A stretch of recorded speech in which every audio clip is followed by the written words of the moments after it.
Retournons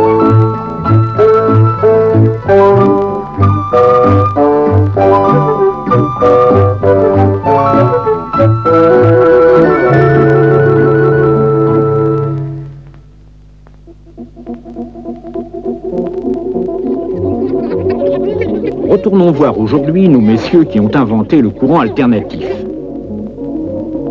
L'aimant tourne devant une bobine, il sort du courant, mais qui change de sens, du courant alternatif.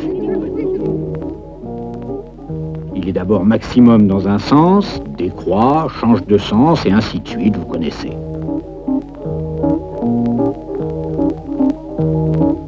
Mais tant qu'à faire, se disaient les messieurs, pourquoi ne mettre qu'une bobine seulement?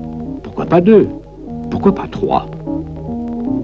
Et de fait, avec une seule machine, il faisait trois courants.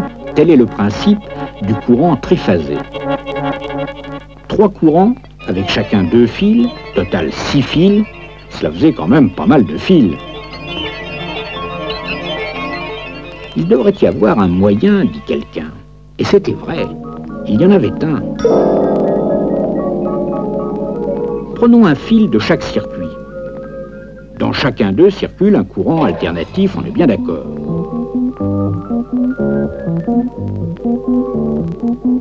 Or, l'aimant passe d'abord devant la première bobine, puis devant la deuxième, et enfin devant la troisième, mais pas devant les trois en même temps.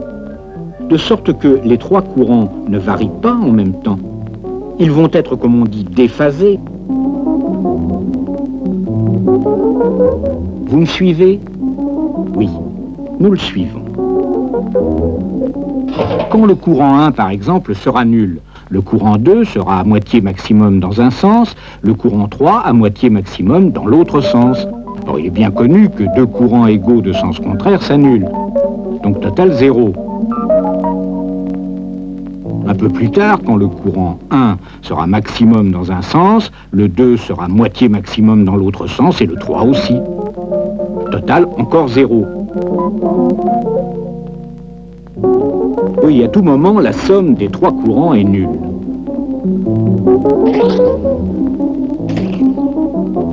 On aurait pu le prévoir avec nos flèches tournantes.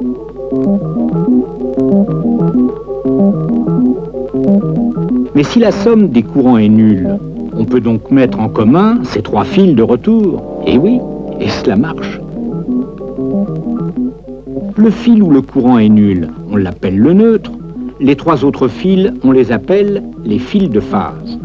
Supposons que le monsieur qui est sur la phase 1 éteigne sa lampe. Plus de courant sur la phase 1. La somme des deux autres courants n'est plus toujours nulle. Les trois phases ne sont plus équilibrées et il passe du courant dans le neutre. Dans ce cas-là, on ne peut pas le supprimer. Mais 4 fils au lieu de 6, cela fait quand même une bonne économie.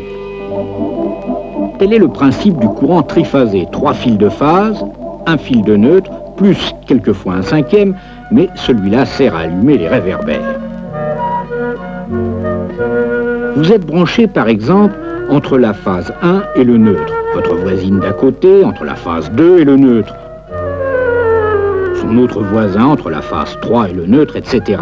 Et chacun aura la même tension, disons 220 volts. Si on se branche entre deux fils de phase, là on a 380 volts, c'est la tension force pour les plus grosses installations. D'un côté du transformateur qui alimente le village, les trois phases ne sont pas équilibrées. Mais lui se débrouille pour les équilibrer grâce à une astuce électrique qu'il serait un peu long de vous expliquer. À partir de là, plus besoin de neutre, ne reste que 3 fils. C'est ainsi que voyage le courant triphasé de transformateur en transformateur jusqu'à l'usine électrique.